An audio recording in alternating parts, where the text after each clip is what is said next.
Okay, आज की class में हम लोग बात करेंगे कि कंबशन रिएक्शन क्या होता है, ऑक्सीडेशन रिएक्शन क्या होता है, and addition reaction and substitution reaction जो है आज की क्लास में हम लोग जो है कवर करेंगे। इस चीज से पहले मैंने दो चार चीजें जो है प्रीवियस क्लास की जो है नॉमेनक्लेचर से मैं पूछ लेता हूं, ताकि कि आप सभी को जो है पता रहे। जैसे मैं अगर कहूं CH3 CH2 और मैं यहाँ पे double bond CH and CH2 and CH3 और यहां से हाइड्रोजन हटा के एक कार्बन जोड़, एक मिथाइल ग्रुप जोड़ दूं, तो मुझे बताइए इसका नाम क्या होगा।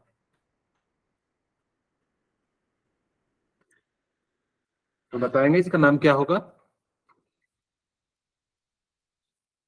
ओके, मैंने कहा था डबल बॉन्ड की प्रियोरिटी ज्यादा होती है सब्स्टिट्यूशन से। 1 2 यानी कि 1 2 तो यानी कि डबल बॉन्ड ज्यादा प्रियोरिटी होगा। 1 2 3 4 एंड जो है क्या हो जाएगा 5 हो जाएगा। अब देखिए आपको लॉन्गेस्ट चेन ढूंढना है, तो ये लॉन्गेस्ट चेन हमने ढूंढ लिया। तो 4 पे क्या है, मिथाइल ग्रुप, मिथाइल ठीक है। और कितने कार्बन है, 5 5 के लिए हम लोग क्या लिखते हैं, पेंट। पेन। और कितने पेन। पे इन है, तो 2 पे 2 इन हो जाएगा, ठीक है। यानी कि क्या नाम हो जाएगा, 4 मिथाइल पेन 2 इन नाम हो जाएगा। अगर मैं कहूं CH3 CH और हमारे पास है CH2 एंड CH और एक पे है मिथाइल और दूसरे पे हमारे पास क्या है CH2 एंड OH। अब मुझे बताइए इसका नंबरिंग किधर से लिखेंगे। स्वाभाविक सी बात, इधर से 1 2 3 एंड 4 हो जाएगा। बोलिए, क्लियर है। Yes sir. अब हमारे पास ये हो गया। अब इसका नाम क्या लिखेंगे, 2 मिथाइल और क्या हो जाएगा 4 कार्बन है, 4 के लिए हम लोग लिखते हैं ब्यूट और 1 पे ऑल है तो क्या हो जाएगा ब्यूटेनॉल हो जाएगा।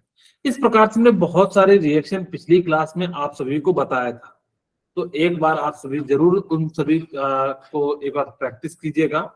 आज हम लोग बात करते हैं कि किस टाइप से जो है यहाँ पे रिएक्शन होता है। ओके, जैसे carbon in all allotropic forms, आप सभी को पता होगा एलोट्रोपिक का मतलब क्या होता है।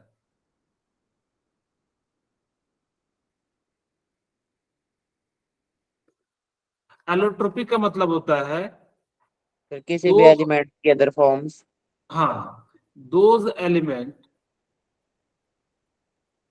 which have different forms, या सीधे सीधे लिख सकते हो different forms of element is known as, आपकी जो भी इच्छा हो तो मैं सिंपली लिख देता हूं डिफरेंट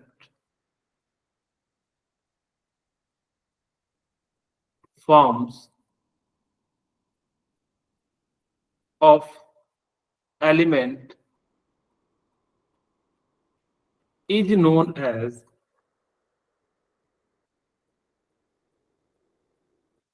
एलोट्रोपिक। अब कहोगे सर इसका मतलब क्या हुआ, जैसे मैं एक एग्जाम्पल के रूप में समझाता हूं। कार्बन के कितने एलोट्रोप्स होते हैं, 3। टोटल 4 होते हैं। मैं यहां लिख भी देता हूं, कार्बन है, यस सर।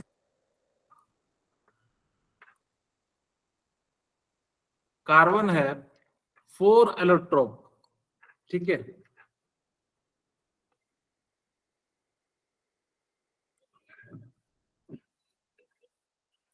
कौन कौन सा होता है, पहला coal, very good, second diamond, graphite, diamond, graphite, second graphite. Graphite, C60 carbon 6। 360 buckminster fullerene, buckminster fluorine,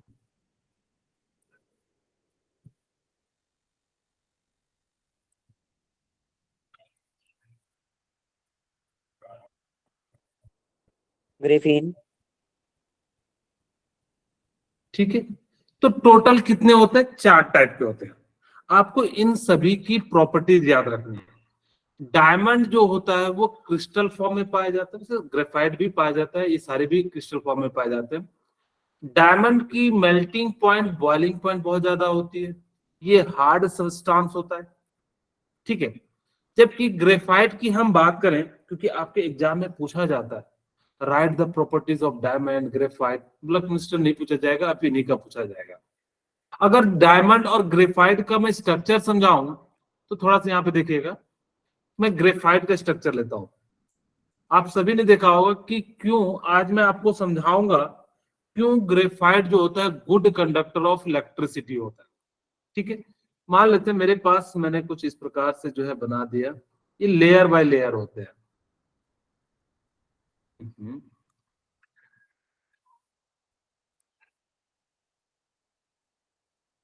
हमारे पास ये हो गया।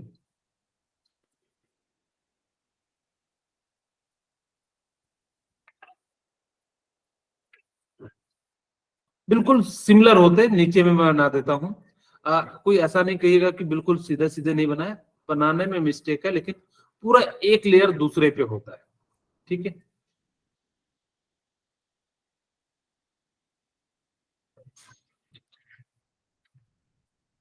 हमारे पास ये होगी। थोड़ा सा बनाने में दिक्कत आता है, तो बनाने का प्रयास कर रहा हूँ कि सिमिलर बन जाए, और नहीं बन रहा है तो आप लोग समझ जाइएगा, थोड़ी बहुत जो है त्रुटि हो जाए। इसका मतलब है कि ये वाला पॉइंट यहाँ पे लाई कर रहा है, इसी प्रकार से हर एक पॉइंट जो है बिल्कुल सिमिलर है। तो ग्रेफाइट क्या होते हैं कि एक लेयर दूसरे लेयर पे क्या होते हैं, बिल्कुल चिपके होते हैं। अब जब एक लेयर दूसरे लेयर पे चिपकेगा तो जिस कारण से यहाँ पे फोर्स ऑफ अट्रैक्शन क्या लगेगा, कम लगेगा। अगर फोर्स ऑफ अट्रैक्शन कम लगेगा तो जिस कारण से यहाँ पे क्या हो जाता है कि ये जो है आसानी से हो जाता है। इसका यूज कहाँ पे करते हैं? एज अ लुब्रिकेंट के रूप में इसका यूज किया जाता है। इसका यूजेस कहाँ कहाँ करते हैं आप सभी को पता होगा। यूजेस ऑफ ग्रेफाइट, एक तो आप लोग यूज करते किसमें? पेंसिल में। पेंसिल। ठीक है, पहला पेंसिल में। दूसरा कहाँ पे यूज करते हैं? लुब्रिकेंट।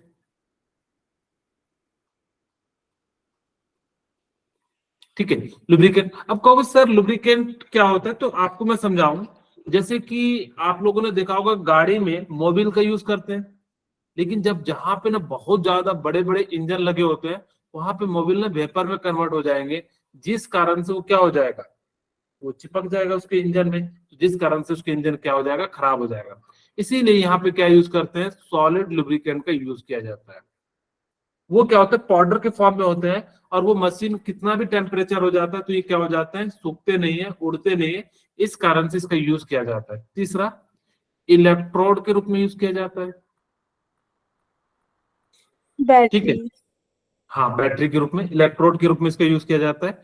चौथा, न्यूक्लियर रिएक्टर में यूज किया जाता है।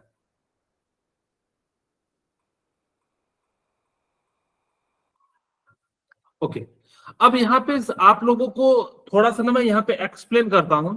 मैं इसका मतलब क्या होता है कि एक कार्बन जो है ना 3 कार्बन से जुड़े हुए हैं। आप कहीं भी देखिए, मैंने एक फॉर्म लिया है इस जगह का। ठीक है, इस कार्बन पे देखिए कितने जुड़े हुए हैं, 3 जो है अलग अलग कार्बन से जुड़े हुए हैं। अगर 3 अलग अलग कार्बन से जुड़े हुए हैं, मैंने आपको फर्स्ट क्लास में बताया था कि कार्बन की जो वैलेंसी होती है वो कितनी होती है? 4 होती है। 3 तो उसने क्या कर लिया, बॉन्ड बना लिया, लेकिन अभी भी क्या है, एक एक इलेक्ट्रॉन है। अब अगर आपको पता है कि किसी भी चीज को इलेक्ट्रिसिटी फ्लो होने के लिए 2 कंडीशन चाहिए, या तो उसके पास इलेक्ट्रॉन होना चाहिए या तो आयन होना चाहिए, और यहाँ पे क्या है इसके पास, ये फ्री इलेक्ट्रॉन है। बोलिए है कि नहीं है? इसके पास क्या है, फ्री इलेक्ट्रॉन है। और अगर इसके पास फ्री इलेक्ट्रॉन है तो क्या ये इलेक्ट्रिसिटी कंडक्ट करेगा? Yes sir. इसी कारण से Yes, क्या sir. करता है, ये Yes, sir. Electricity conduct Yes, करता sir. है। ये मेरे ख्याल से आपको समझ में आ गया होगा, क्योंकि इसका स्ट्रक्चर जो होता है ना सर फिर से समझाना एक बार।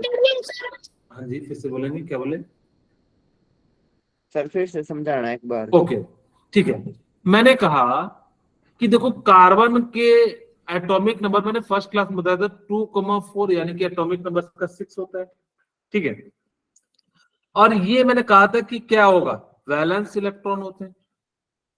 वैलेंस इलेक्ट्रॉन ही क्या करते हैं, केमिकल बॉन्डिंग में पार्टिसिपेट करते हैं, यानी कि बॉन्ड का फॉर्मेशन करते हैं। अब कार्बन के पास 4 इलेक्ट्रॉन थे, ठीक है, कार्बन के पास 4 इलेक्ट्रॉन थे। एक इसने दूसरे कार्बन के साथ बॉन्ड बना लिया, इधर इसने दूसरे कार्बन के साथ बॉन्ड बना लिया, एक इधर दूसरे कार्बन। अभी भी इसी टाइप से देखिए, हर एक जगह 3-3 बॉन्ड बनाई, यानी कि हर एक कॉर्नर पे एक एक फ्री इलेक्ट्रॉन होगा, ठीक है। हर एक कॉर्नर पे फ्री इलेक्ट्रॉन होगा, जहां जहां भी कॉर्नर होगा। अब इतने सारे इलेक्ट्रॉन होंगे तो आपको देखिए कि इलेक्ट्रिसिटी फ्लो होने के लिए 2 ही कंडीशन चाहिए। 1 मिनट, ठीक है। इसके उसको क्या चाहिए कि जो है क्या चाहिए, या तो इलेक्ट्रॉन चाहिए या तो क्या चाहिए, आयन चाहिए। अगर उसके पास इलेक्ट्रॉन है तो जिस कारण से वो क्या करेगा, इलेक्ट्रिसिटी का कंडक्ट करेगा। तो इसी कारण से यहाँ पे क्या हो जाता है, इलेक्ट्रिसिटी का कंडक्ट हो जाता है। हाँ बोलिए, एसके कुछ पूछना चाह रहे हैं? आपका रेज हैंड है, ओके, ठीक है। तो इस कारण से क्या हो जाता है कि यहाँ पे जो हम लोग क्या करते हैं, इसको एज अ इलेक्ट्रोड के रूप में यूज करते हैं, क्योंकि ये इलेक्ट्रिसिटी का गुड कंडक्टर होता है। अब कहोगे सर ठीक है, मुझे ये बताओ कि ये स्लिपरी नेचर क्यों होता है। अगर आप लोगों के पास हाथ में पेंसिल है तो पेपर पे लिख के अगर ऐसे ऐसे कीजिएगा, देखिएगा काफी ज्यादा जो है स्लिपरी नेचर होता है, क्योंकि ये क्या होते हैं, लेयर बाय लेयर बने होते हैं, एक लेयर। हाँ जी बोलिए।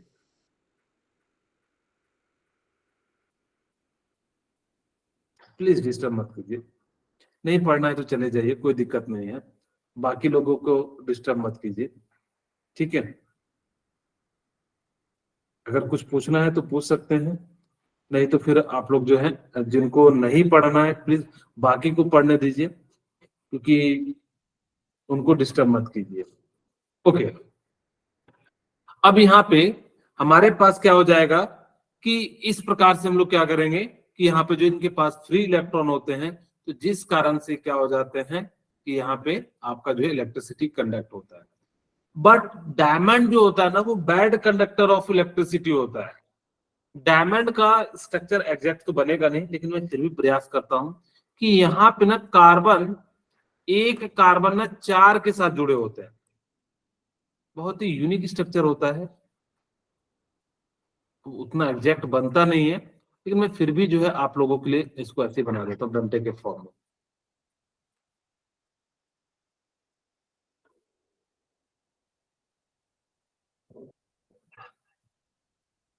ठीक है, हर एक जगह 4-4 बने होते हैं।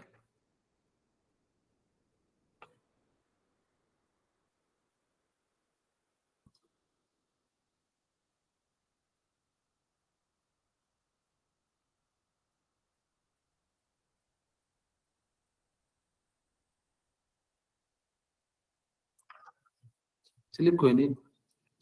अब देखिए ना, जहां भी है सभी जगह 4-4 है, 1 2 3 4, पूरा एग्जैक्ट नहीं बनाया, लेकिन आपको समझाने के लिए यहाँ पे मैं कोई एक छोटा सा पार्ट ले लेता हूं।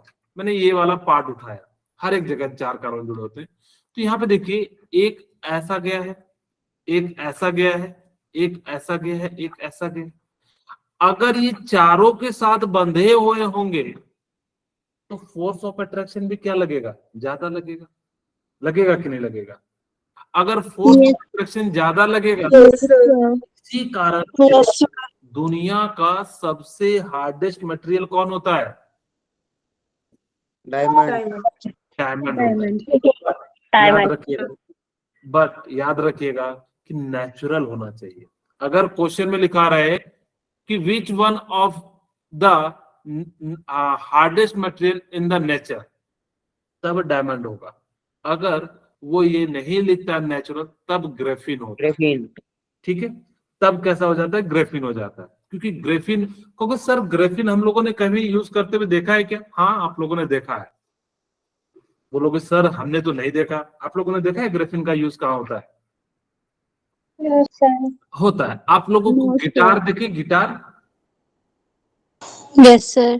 गिटार का जो Yes, वायर sir. होता है ना, Yes, sir. Yes, वो किस चीज yes, का बना sir. होता है? ग्रेफिन का बना होता है। वो बहुत महंगा Graphite. होता है। हम लोग आजकल सस्ता वाला यूज कर लेते हैं, 500 रुपए में एक तार मिलता है। लेकिन जो जिनकी गिटार 2 लाख 3 लाख की होती है, उनका सबसे ज्यादा जो दाम होता है 70-80 हजार, तो वो तार का ही होता है। पता है, अगर आप उससे मोटा वायर को जितनी बार वो लोग घिसते हैं दिन में, अगर जो आप लोग एल्युमिनियम वायर को उस तरह लेवल करोगे तो आधे घंटे में टूट जाएगा। लेकिन वो सोचो कितना ज्यादा बार बार घिसते रहने से जो भी नहीं टूटता, तो यानी कि किस चीज का बना होता है? ग्रेफिन का। मैं यूजेस ऑफ डायमंड लिख देता हूं 2-3 यूजेस ऑफ डायमंड। आप एग्जैक्ट थोड़ा सा बुक में अच्छा डायमंड का स्ट्रक्चर बनाओगे, मैंने काम चलाने के लिए बना दिया। यहाँ पे फ्री इलेक्ट्रॉन नहीं पाया जाता है, इसी कारण से क्या हो जाता है? बैड कंडक्टर हो जाता है। इसका यूज कहां पे यूज करते हैं? ग्लास कटर के रूप में। ठीक है, इसका हम लोग यूज कहां पे करते हैं? ग्लास कटर के रूप में यूज करते हैं। इसका दूसरा यूज कहां करते हैं? स्पेस प्रोग्राम में यूज करते हैं, या स्पेस विंडो, रॉकेट विंडो में। एक सीधे सीधे लिख देता हूं, स्पेस प्रोग्राम में यूज करते हैं। जो एक्चुअली जो भी स्पेस में जो विंडो बनी होती है ना, वो इसी की बनी होती है, डायमंड, क्योंकि बहुत हार्डेस्ट होता है। अगर ये दूसरा चीज का बनाएगा तो क्या हो जाएगा? टूट जाएगा। ठीक है, तीसरा आप सभी लोग यूज करते होंगे, देखे भी होंगे, ज्वेलरी में यूज करते हैं, या और भी बहुत सारे जगह पे हम लोग क्या करते हैं? यूज करते हैं। इसकी कुछ प्रॉपर्टीज में लिख देता हूं, प्रॉपर्टीज ऑफ डायमंड।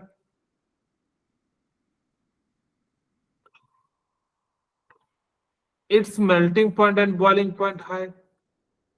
ठीक है, यानी कि डायमंड की जो मेल्टिंग पॉइंट होती है, मेल्टिंग एंड बॉइलिंग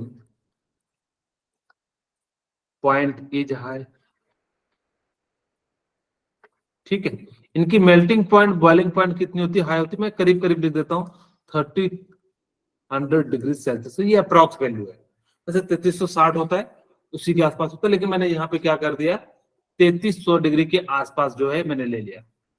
ठीक है, it is the hardest natural material.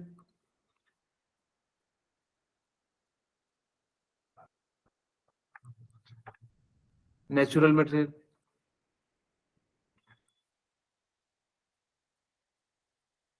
Its density is high.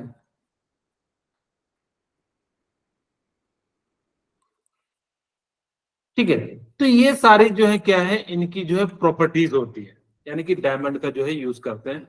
ये बैड कंडक्टर क्यों होता है? क्योंकि यहाँ पे फ्री इलेक्ट्रॉन नहीं है। आप कहीं भी चार जहां पे जुड़े हुए हैं, आप वहां पे देखेंगे तो आपको सिर्फ 4 कार्बन से जुड़े हुए मिलेंगे। और आपको मैंने अभी थोड़ी देर पहले बताया था कि अगर इलेक्ट्रिसिटी को पास कराना है तो या तो उसके पास फ्री इलेक्ट्रॉन होने चाहिए, या फिर क्या होने चाहिए? जो है आयन होना चाहिए, चार्ज होना चाहिए।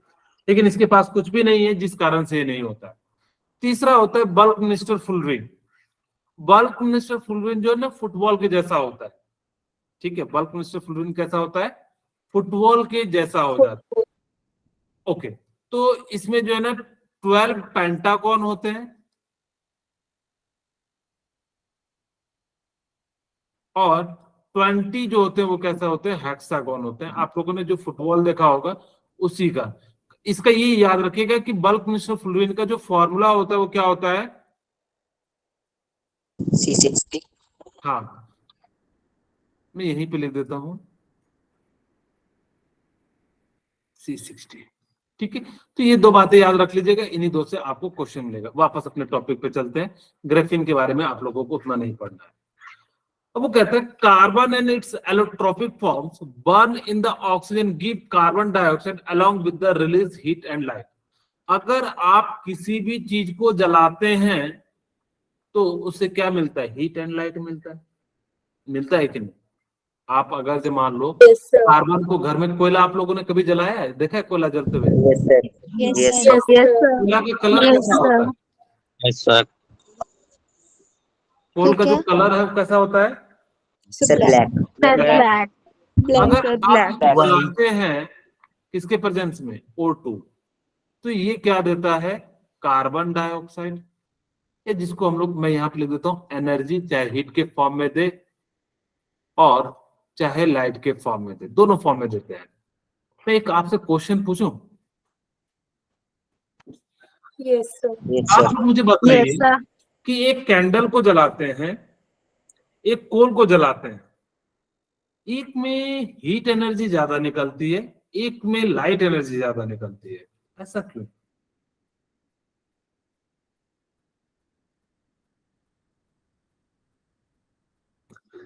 हमारा सन्नाटा छा के कोई तो कुछ बोलिए। Sir, कोयला. नहीं, ये तो पता है कि कोयला जो है लाइट एनर्जी कम देती है, वो हीट एनर्जी ज्यादा देती है, इसका रीजन क्या है? Sir, atoms के arrangement. एटम्स के अरेंजमेंट के कारण नहीं होता है। अगर मैं कहूं जो फ्लेमेबल हो, यानी कि जिसका लॉ निकलेगा, जैसे जलाते हैं, तो वो आपको लाइट देगा।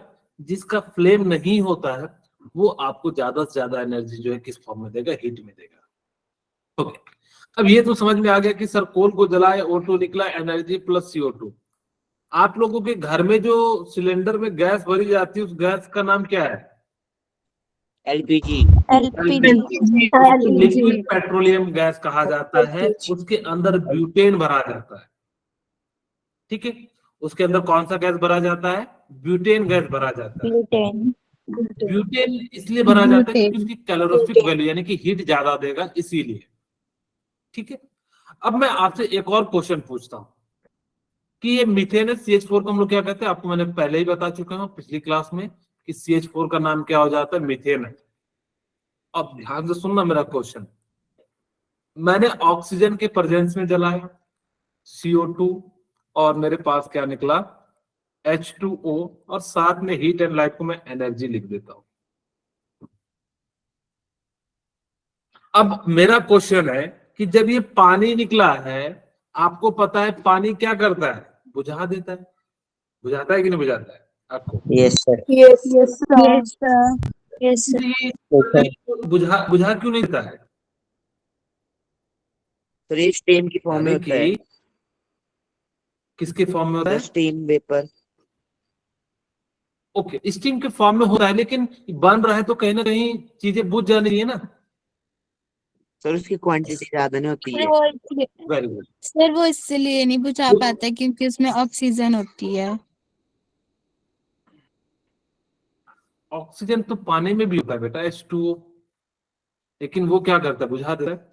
इनका लॉजिक बिल्कुल सही है कि H2O की क्वांटिटी कम होती है, पहला।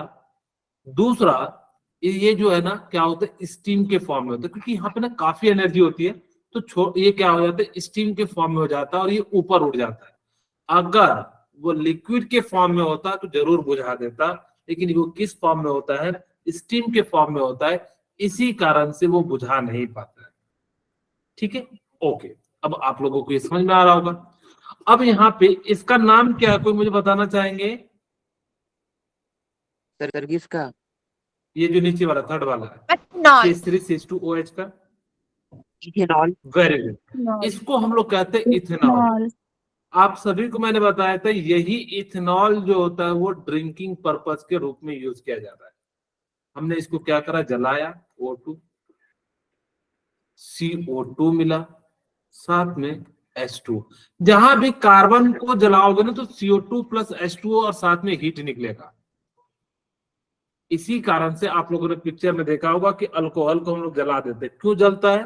क्योंकि वहां पे कार्बन पाया जाता है और ये अच्छे से जलता है, इसीलिए ये जो है ना बहुत अच्छे से जलता है। दूसरा, आप लोगों से मैं एक क्वेश्चन पूछता हूं। कई बार ना आप लोगों ने इथेनॉल को जलते हुए देखे होंगे, सिर्फ ऊपर में हल्का सा पार्ट दिखता है, बीच में नहीं दिखता है। ऐसा क्यों? मेरी क्वेश्चन समझ पाए कि नहीं समझ पाए? ऐसा कभी देखे हैं कि कुछ सर होते हम नॉन जब फ्लेमेबल सैनिटाइजर होते, को भी कुछ दिखते नहीं? लगाते हैं आग, तब भी ऐसा ही होता है। नहीं, अपने घर में ऐसा नहीं होगा, ये सिर्फ तो अल्कोहल में होगा। सैनिटाइजर में लगाते हैं सर, तब भी हाँ, होता है वो ऐसा। अल्कोहल है ना।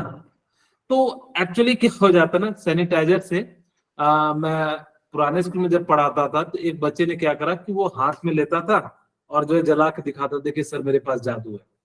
उसमें ना कुछ फ्लेम जो होती है ना, यस सर। वो जलती रहती है। और उसने ना कपड़े में जो है वो इस तरह से जो है कपड़े में इस तरह से कर लिया और उसके कपड़े में आग लग गया। अब आग लग गया, बड़ा वो था, मतलब जो है बड़ा खतरनाक सिचुएशन हो गया। तो फिर बाद में हमने उसको बताया कि एक्चुअली क्या होता है, इसके अंदर कुछ नॉन फ्लेमेबल चीजें रहती हैं जो कि जलती रहती है, तुम्हें पता नहीं लगता है। और तुमने जब कभी कपड़े में हाथ लगाया होगा तो वो आपका कपड़ा जल गया होगा। गर्मी का समय था, क्योंकि गर्मी के समय में थोड़ी सी भी हीट देते तो पकड़ जाता है। ओके, तो अब आप लोगों को ये चीजें समझ में आ गई होगी कि किसी भी चीज को जलाएंगे तो कार्बन डाइऑक्साइड मिलेगा और साथ में क्या मिलेगा, हीट मिलेगा। और अगर ऑर्गेनिक कंपाउंड है तो आपको क्या मिल जाएगा, साथ में H2 यानी कि वाटर भी मिल जाएगा। मेरे ख्याल से आपको ये बातें समझ में आ गई होंगी। आगे बढ़े। Yes sir. Okay, Yes, sir. अब हम बात करते हैं, Yes, सबसे sir. पहला हम समझाते हैं कि सैचुरेटेड हाइड्रोकार्बन क्या होता है। सैचुरेटेड का मतलब होता है जिसके अंदर क्या हो, सिंगल बॉन्ड सिर्फ हो, only single bond form.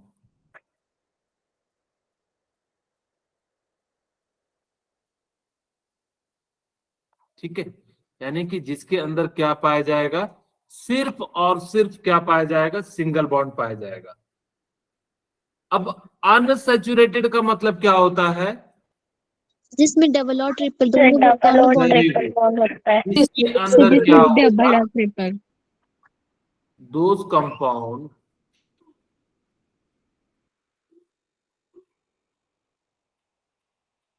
in which at least one single और हो, सिंगल में डबल,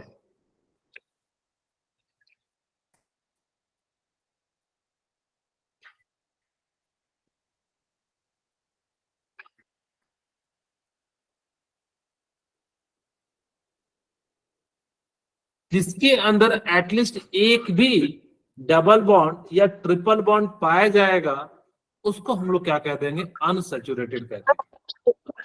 ठीक है, जनरली आप लोग, हम लोग जितना ज्यादा सैचुरेटेड चीज को जलाएंगे ना, उतना पॉल्यूशन कम मिलता है। ठीक है, सैचुरेटेड में क्या होता है कि जो चीजें बनती है ना वो काफी इको फ्रेंडली होती है, यानी कि नेचर को उतना ज्यादा हार्म नहीं करती है। ठीक है, saturated hydrocarbon will generally give a clean film, यानी कि उसके अंदर आप जैसे अपने घर में खाना बनाते हैं, वहां पे कार्बन डाइऑक्साइड नहीं निकलता है। सर क्योंकि अगर कंप्लीट कार्बन, जैसे आप कंबशन होता है। क्या बोले सर? सर क्योंकि कंप्लीट कंबशन होता है उसका। ओके, ठीक है, बिल्कुल। अगर मैं कहूं कि वहां पे क्या हो जाता है, ऐसा नहीं कि बिल्कुल नहीं निकलता है, कम निकलता है, ज्यादा से ज्यादा एनर्जी निकलता है। अब जैसे मान लो कि मैंने जो है ब्यूटेन को जलाया, C4H10, और मैंने इसको क्या करा, ऑक्सीजन यानी कि सारे सिंगल बॉन्ड, में नेक्स्ट पेज में बना देता हूं। मैंने क्या करा कि यहाँ पे C4H10, इसको हम लोग क्या कहते हैं, ब्यूटेन कहते हैं। अच्छा, पता है, मैं आप लोगों से क्वेश्चन पूछूं, आप लोगों के घरों में जो है ब्यूटेन गैस को भरा जाता है, अगर मैं एक सिंपल सा चीज पूछूं कि उसके अंदर ना गुलाब की खुशबू क्यों नहीं डाल देते हैं, एकदम देखना कितना मर कैप्टन डाला जाता है, उसमें जो मटेरियल डाला जाता है जो स्मेल करता है बहुत ही बुरा, उसमें उसका नाम जो होता है मर कैप्टन होता है। मर कैप्टन क्यों डाला जाता है, गुलाब का फूल का इत्र डाल दिया जाए, जो हम लोग बॉडी में लगाते हैं चॉकलेट वाला डाल दिया जाए, रूम फ्रेशनर वो वाला हाईली रिएक्टिव होता है, होती है। क्या होता है, हाईली रिएक्टिव। क्या हाईली रिएक्टिव होती है? ये CH4H10। हमने Yes, तो sir. ये तो इसलिए डालते हैं ना ताकि कि पता लगे कि भाई गैस लीक तो नहीं हो रहा है। तो वही तुमने कहा कि इसके अंदर गुलाब का फूल क्यों नहीं डाल दिया जाता है, गुलाब फूल की इत्र, चमेली का फूल का इत्र, या वह जो है एकदम सेंट परफ्यूम वाला अलग अलग डिजाइन का। आपका जो है आज जो सिलेंडर आएगा उसमें चॉकलेट फ्लेवर का सेंट निकलेगा, ऐसा क्यों नहीं कराया जाता है? सर नहीं तो सब ये सोचेंगे कि कपड़ों में लगा लेते हैं परफ्यूम। हाँ चलिए, ये आपका लॉजिक सही है। एक्चुअली क्या होगा कि अगर अगर लीक हो रही होगी गैस तो पता लग जाएगा भी यहाँ गैस लीक हो रही है। वो तो ऐसे भी परफ्यूम से भी लग सकता है, मरकट्टन हम लोग बहुत गंदा स्मेल डालते हैं। इसका लॉजिक क्या है, बिल्कुल सही बताया किसी बच्ची ने कि सर अगर ऐसा होगा तो हम लोग क्या करेंगे, स्मेल अगर जो आ रहा भी होगा ना, अरे यार चलो चलने दो, कोई दिक्कत नहीं है, थोड़ा रूम जो है फ्रेशनर के रूप में, और किसी कारण बस अगर जो इलेक्ट्रिक सर्किट जलाओगे अगर है से था में कन्वर्ट हो जाएगा, और हम भी हाई से था में कन्वर्ट हो जाएंगे। ठीक है, इसीलिए उसके अंदर क्या डाला जाता है, बहुत ही बैड स्मेल के सब्सटेंस डाले जाते हैं जिससे कि आपको सूंघने में अच्छा ना लगे। पता लगा कि हमारे रूम में जो है किसी ने जो है एकदम कुछ गंदगी हो गया, हमने जो सिलेंडर खोला और चला दे जो है पूरा रूम फ्रेशनर, और पता लगा और किसी कारण से सर्किट को जलाए, क्योंकि जो है स्विच जब भी ऑन करते हो ना तो उसमें स्पार्क निकलता है, गैस तो पूरे रूम में भर जाएगा और पूरे रूम में जो है क्या होगा, दिवाली मनने लगेगा हर घर में। इसीलिए हम लोग जो है इसके अंदर क्या हो जाता है, मरकप्टन उसमें डाला जाता है। ओके, अब हम यहाँ पे C4H10 को जो हम स्ट्रक्चर बनाते हैं, CH3 CH2 CH2 and CH3। क्या यही ब्यूटेन है? बिल्कुल यही ब्यूटेन है। ओके, डायरेक्ट अगर किन्हीं को कुछ क्वेश्चन पूछना है ना, मेरे पास उतना समय नहीं बचेगा बेटा कि मैं आपका जो है क्वेश्चन वाले में जाके देख पाऊं। अब डायरेक्ट पूछ सकते हैं अगर जो किन्हीं को क्वेश्चन है। ठीक है, ओके, अगर हमने क्या करा कि ऑक्सीजन के साथ जलाया तो क्या निकलेगा, CO2 प्लस H2O, और साथ में क्या निकल जाएगा, एनर्जी निकल जाएगा। ठीक है, ओके, अब ये एनर्जी निकल गया, इसी एनर्जी का यूज आप क्या कर सकते हो, अपना जो है खाना बनाने में या जो भी आपको इसका यूटिलाइज है उन सब जगह पे हम लोग क्या कर सकते हैं, इनका जो है यूज कर सकते हैं। तो यहाँ पे भी लिखा है कि इसके अंदर ना क्लीन फ्लेम होता है। आप अगर जो देखोगे, अगर जो गैस जलते हुए देखा है आप लोगों ने, यस सर। उसका फ्लेम कैसा कलर का होता है? Sir blue. Very good. अच्छा, कोई मुझे बताएगा ब्लू ही फ्लेम क्यों होता है, जबकि आप लोग अगर जो लकड़ी जलाते हो तो येलो रेड कलर का होता है?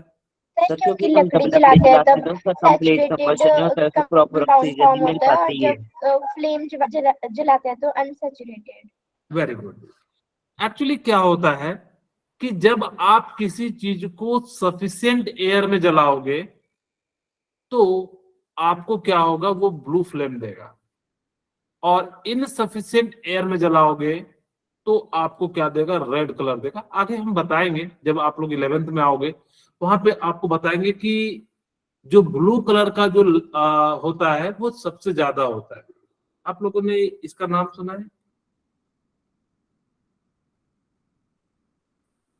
Yes sir. ठीक है, यस सर। सबसे ज्यादा जो है रेड कलर का वेवलेंथ होता है। वेवलेंथ किसका ज्यादा होता है? रेड। ओके, जिसका वेवलेंथ ज्यादा होता है उसकी एनर्जी कम होती है। जिसका वेवलेंथ ज्यादा होगा उसकी एनर्जी क्या होगी, कम होगी। अब सोचो कि रेड कलर वाला जो जल रहा होगा उसकी एनर्जी कम होगी। उससे अच्छा कौन सा है, ऑरेंज वाला। उससे अच्छा कौन सा है, येलो वाला। उससे अच्छा कौन है, ग्रीन। और आपका जो गैस देता है वो होता है ब्लू कलर, यानी कि बहुत एनर्जी हीट देता है। होती है जिसमें। इसीलिए, हाँ जी क्या बोले? सर ब्लू कलर की फ्लेम में सबसे ज्यादा हीट एनर्जी होती है। हाँ, वैसे तो सबसे ज्यादा जो होती है वो कॉस्मिक रेज की होती है, हम लोग उनका रेज का यूज नहीं कर रहे हैं। हम आपको जब आगे बताएंगे चीजें जो वहां पे बताएंगे। ओके, ये तो समझ में आ गया कि सर अगर हम किसी भी हाइड्रोकार्बन को, ये क्या होता है, हाइड्रोकार्बन होता है। हाइड्रोकार्बन का मतलब क्या होता है जिसके पास जो compound carbon hydrogen and oxygen से मिलके बना होता है, उसको हम लोग क्या कहते हैं? हाइड्रोकार्बन कहते हैं, हाइड्रोकार्बन। या इसको ऑर्गेनिक कंपाउंड भी कहते हैं। हाइड्रोकार्बन को एक और नाम से जानते हैं, किस नाम से जानते हैं? ऑर्गेनिक के नाम से जानते हैं। अच्छा, मैं एक छोटा सा क्वेश्चन पूछूं आप लोगों से। Yes sir. मुझे बताइए कि CN क्या ये ऑर्गेनिक कंपाउंड है? No sir. No sir. कोई कार्बन तो है तो। नाइट्रोजन है प्लीज। अच्छा, ये लीजिए, आप बताइए। Yes sir. Yes sir. Yes sir. Okay, आप बताइए। No sir. सर ये तीनों के तीनों ऑर्गेनिक कंपाउंड नहीं है, ठीक है। अब बोलोगे सर कार्बन तो है, हम लोगों को पढ़ा तो रहे ऑर्गेनिक कंपाउंड को मतलब जहां कार्बन होगा, कार्बन के साथ हाइड्रोजन भी होना चाहिए। अगर कार्बन के साथ हाइड्रोजन नहीं है तो वो ऑर्गेनिक कंपाउंड नहीं है। सिर्फ कार्बन, हाँ कहोगे सर ये हो सकता है क्या कि कार्बन के साथ ऑक्सीजन आ जाए? हाँ बिल्कुल हो सकता है। कार्बन और हाइड्रोजन का होना कंपलसरी है, साथ में ऑक्सीजन आ जाए, नाइट्रोजन आ जाए, कोई दिक्कत नहीं है, ये ऑर्गेनिक कंपाउंड है।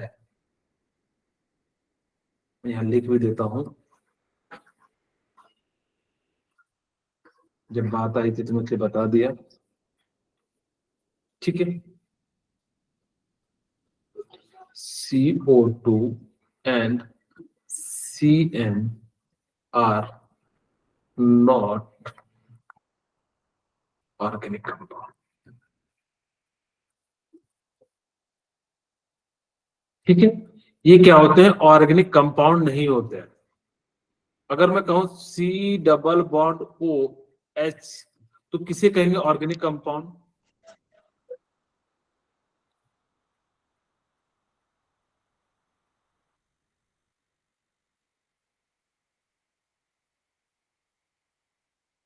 Those compound which have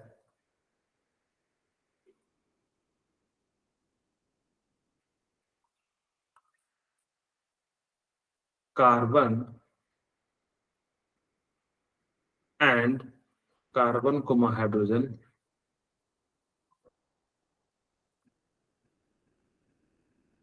and another element,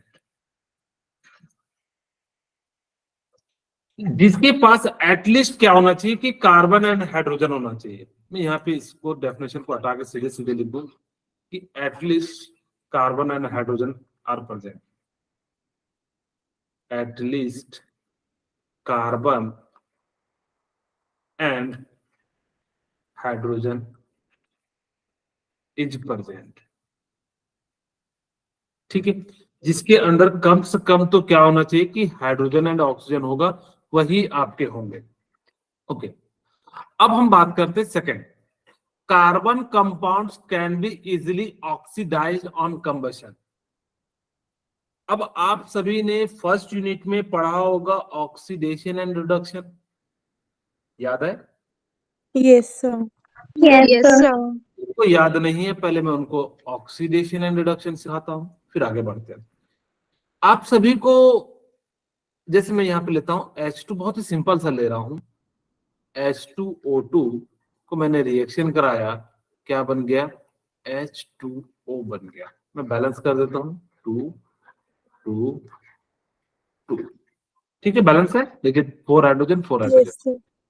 आप सभी ने वहां पे ऑक्सीडेशन नंबर निकालना सीखा होगा कि किसी भी कंपाउंड का मुझे निकालना रहता था, जैसे KMnO4 में अगर मुझे इसका निकालना रहता था तो हम बाकी को क्या कर लेते थे, जैसे पोटेशियम का हम लोग +1 ले लेते थे, ऑक्सीजन का -2, तो यानी कि -2 × 8, इसका ऑक्सीडेशन नंबर हम इस प्रकार से निकाल लेते थे, जिसमें आपको रूल सिखाया गया होगा कि ग्रुप 1 को +1 ले लेना है, ग्रुप 2 एलिमेंट को, यानी कि फर्स्ट ग्रुप किसका होता है, अल्कली मेटल वाला, और ग्रुप 2 कौन सा होता है, अर्थ अल्कलाइन मेटल होता है।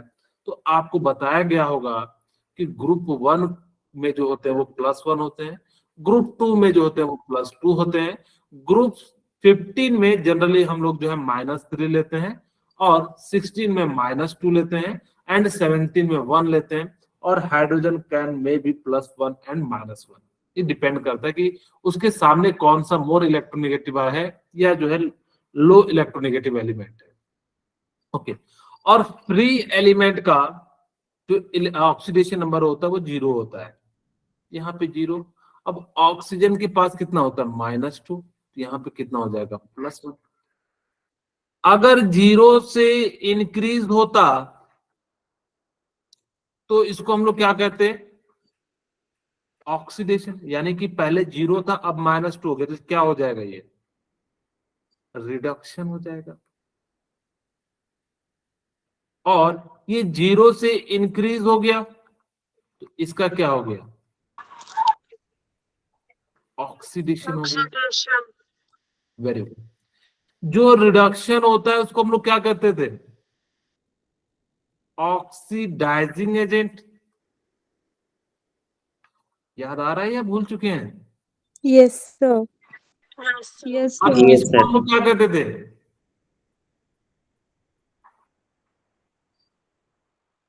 Reducing agent. Reducing agent.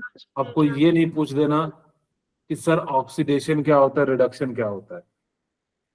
आपको लोगों को तो आता है ना ऑक्सीडेशन एंड रिडक्शन, बताना पड़ेगा। सर ये तो पता है, सर ये जो आपने फॉर्मूले वाला लिखा, सर ये नहीं करवाया है हमें। हाँ, क्या नहीं करवाया है? सर ये जो आपने फॉर्मूले से निकाला, सर ये नहीं करवाया है हमें। अच्छा, ये कैसे निकालते हैं? Yes sir. Okay, next class में ना हम आप लोगों को बता देंगे कि कैसे क्या क्या रूल के साथ आपको बताएंगे। फिलहाल हम ना 2-3 छोटे छोटे क्वेश्चन करा के आपको समझाने का प्रयास करते हैं, क्योंकि इसको कम से कम कंप्लीट करने दीजिए। अभी तक हम लोगों ने एक ही स्लाइड पढ़ा है, ठीक है, तो कम से कम थोड़ा सा सिलेबस भी बढ़ जाने दीजिए। ओके, मैं थोड़ा सा बता देता हूँ। जैसे मुझे मान लीजिए कि किसी का निकालना है, क्योंकि उसके लिए ना आपको सारे रूल बताने पड़ेंगे ना। जैसे इसको हम लोग क्या कहते हैं, कैल्शियम, कैल्शियम कार्बोनेट। ठीक है, Calcium very good, carbonate. Calcium carbonate. Calcium carbonate. मुझे कहा कि भाई कैल्शियम का ऑक्सीडेशन नंबर निकालिए, ठीक है। अब मुझे जो है कहा गया कि भाई जिसका निकालना रहता है उसको एक्स मान लीजिए, जिसका निकालना है उसको हम क्या मान लिए, एक्स। X. कार्बन का कितना होता है, +4 होता है, और ऑक्सीजन के एक एटम का -2 होता है, तो आपके पास कितने, 3 एटम। और अगर कोई चार्ज नहीं होता तो 0 के बराबर कर देते हैं। अगर प्लस चार्ज होता तो +1 लिखते, अब माइनस होता तो माइनस लिख देते। अब जैसे ही लिखेंगे तो क्या हो जाएगा, x +4 -6 = 0, x = -2 = 0, तो x की वैल्यू कितनी होगी, +2। तो कैल्शियम का ऑक्सीडेशन नंबर कितना हो जाएगा, +2 हो जाएगा।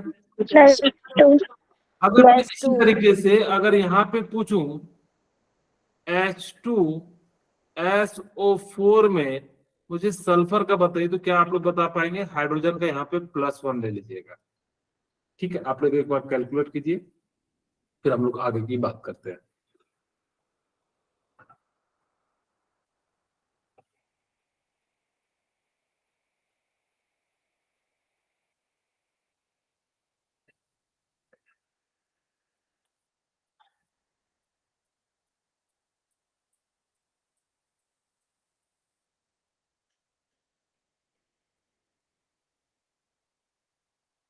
बना लिए,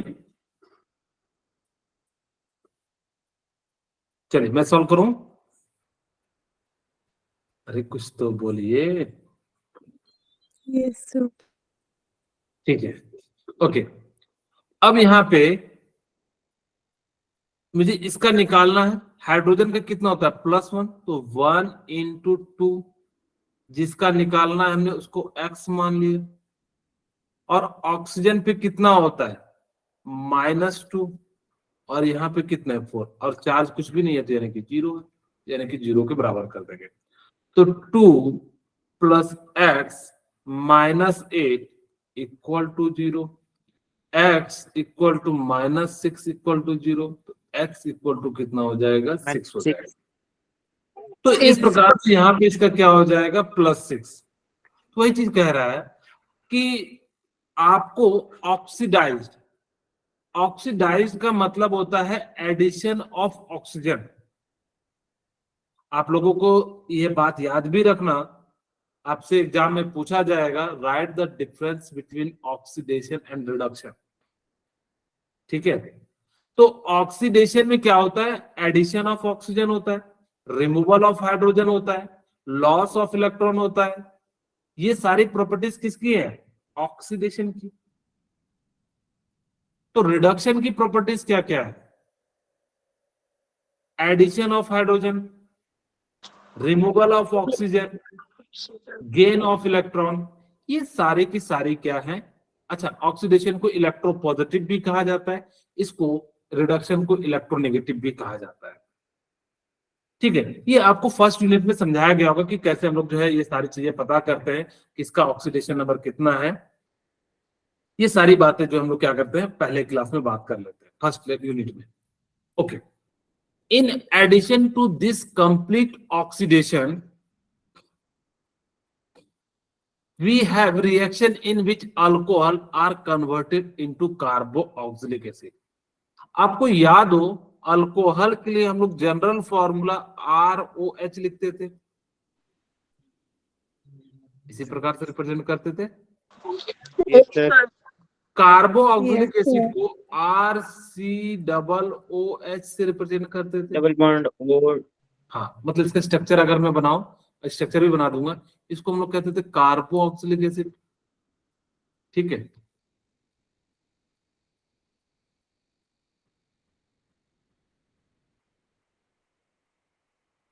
और इसका स्ट्रक्चर कैसा हो जाता है, RC≡OH। ठीक है, ओके। कह रहा है कि अगर आपको अल्कोहल से कार्बोऑक्सिलिक एसिड बनाना है तो आपको यूज करना पड़ेगा अल्कलाइन KMnO4 या एसिडिफाइड K2Cr2O7। अगर जैसे यहां पे मेरे पास क्या है, इथेनॉल है, CH2 एंड OH। अगर मुझे क्या बनाना है, एसिड, लेकिन याद रखना कि प्राइमरी, अभी आप लोगों को प्राइमरी के बारे में उतना पता नहीं होगा, मैं यहाँ पे सीधे सीधे लेता हूं एसिडिक K2Cr2O7 या KMnO4। ठीक है, मैं यहाँ पे दोनों लिखता हूं, पहला लिखता हूं अल्कलाइन KMnO4 और साथ में हीट, तो हमारा जो प्रोडक्ट बन जाएगा CH3 CH2 and COOH।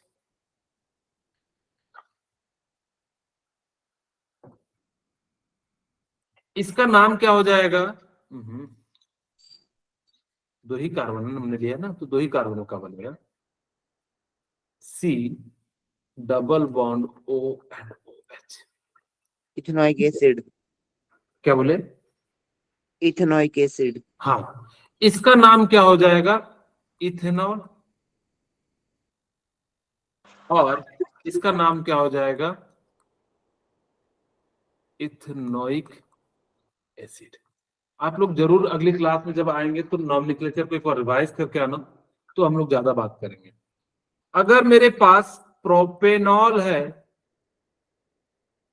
CH2 CH2 and OH, और इस बार मैंने क्या करा, K2Cr2O7 के साथ रिएक्शन करा दिया, ठीक है, एसिडिक, यानी कि यहाँ पे एसिड भी यूज करना पड़ेगा।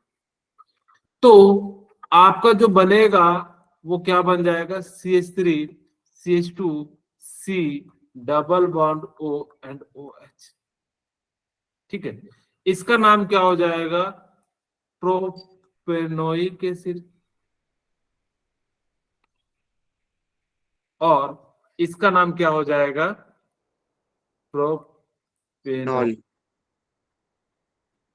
ठीक है, इसका मतलब क्या हो गया कि अगर आपको इथेनॉल से इथेनोइक एसिड बनाना हो तो आप या तो अल्कलाइन KMnO4 का यूज कीजिएगा या एसिडिक K2Cr2O7 का यूज कीजिएगा।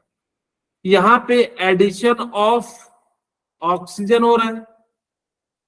ठीक है, यहाँ पे क्या हो रहा है, एडिशन ऑफ ऑक्सीजन हो रहा है, इसीलिए इसको हम लोग क्या कहते हैं, ऑक्सीडेशन। यहाँ पे देखिए क्या हो रहा है, we see that some substance are capable of adding oxygen to other, this substance are known as oxidising agent. जो दूसरे को ऑक्सीजन को ऐड करा दे उसको हम लोग क्या कह देते हैं, oxidizing agent. Alkaline potassium permanganate और acidic potassium dichloride are oxidizing alcohol to acid, यानी कि किसको कर देता है, अल्कोहल को एसिड में कन्वर्ट कर देता है। Adding oxygen to starting material, hence they are known as oxidising agent. ये सभी के सभी क्या है, ऑक्सीडाइजिंग एजेंट है। जो दूसरे को क्या करा दे, ऑक्सीजन को ऐड करा दे, आपको उसको हम लोग क्या कहेंगे, ऑक्सीडाइजिंग एजेंट कहेंगे। अगर मैं सिंपल चीजों में कहूं कि अगर अल्कोहल से मुझे एसिड बनाना है, या तो आप अल्कलाइन KMnO4 का यूज कीजिएगा या एसिडिक K2Cr2O7 का यूज कीजिएगा। ठीक है, ओके, नेक्स्ट क्लास में हम लोग इससे आगे की बात करेंगे। आज की क्लास यहीं पर रखते हैं, फिर मिलते हैं नेक्स्ट क्लास में।